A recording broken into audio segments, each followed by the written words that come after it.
السلام عليكم ورحمة الله وبركاته. معكم إبراهيم العزب من العملات القديمة. إن شاء الله النهاردة أجيب لكم 10 مليمات الألمونيا اللي يعتبر فيهم واحدة أغلى من التانية، واللي هي يعتبر ماسكة سعر عالي جدا. واضح من حضراتكم، أنا هعرفكم الفرق بين الاتنين، ويا ريت لو حضراتكم عندكم أول واحدة اللي هي 10 قروش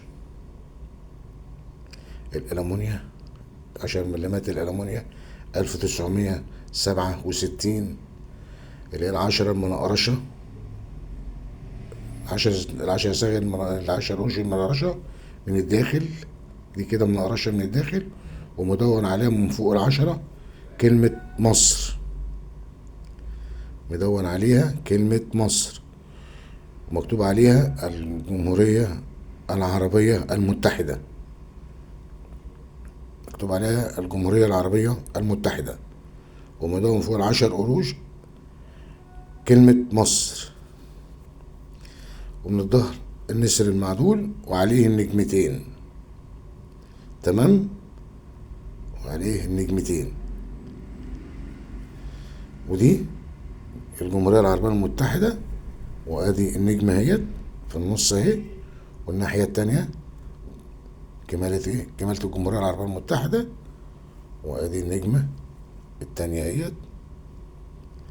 تمام، هي دي المطلوبة، وهي دي اللي تبحثوا عنها،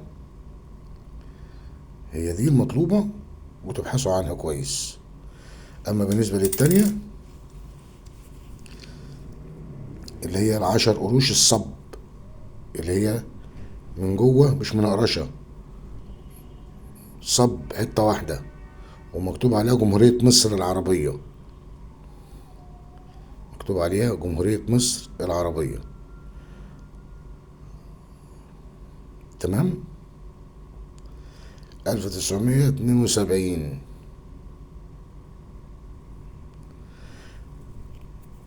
النسر المنكوش طبعا مش دي اللي احنا المقصود بيها، انا بوريكم ديت وبوريكم دي عشان دي المقصودة، مش دي، عشان ما تبقاش ايه مختلط عليكم الامر، تبقوا عارفين انهين اللي ماسكه سعر وانهين اللي لسه ما تمسكتش سعر.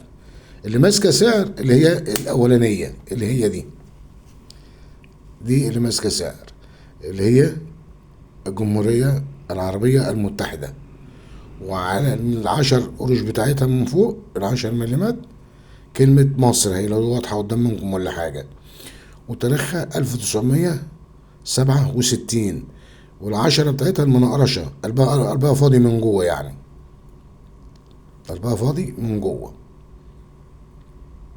تمام، ونيجي من ورا من هنا، ادي النسر وادي النجمتين، النجمتين دول محطوطين على الاطار بتاع 10 مليمات، اللي هم هنا بيقول لك جمهورية مصر، الجمهورية العربية المتحدة. تمام، الجمهورية العربية المتحدة اهي، هنا في نجمة اهي، تمام، شايفينها؟ ونيجي نمشي الاطار كده هنلاقي النجمة التانية اهي، وهنا بقى طبعا الجمهورية العربية المتحدة اللي هو الاطار كله مدموج عليه بكلمة الجمهورية العربية المتحدة.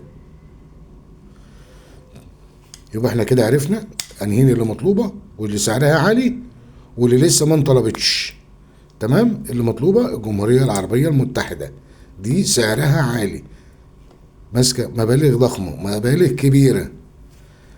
اهم حاجة الاشتراك بالقناة وتدعمونا باللايك، وان شاء الله باذن الله هقول لكم اماكن بيعها فين. هي اماكن بيعها عامة مش بعيد، هو دلوقتي ليها 3 اماكن في جمهورية مصر العربية، وان شاء الله الفيديو القادم اعرفكم فين حتة بالظبط وامتى بيجي الخبير اللي بياخدهم. السلام عليكم ورحمة الله وبركاته.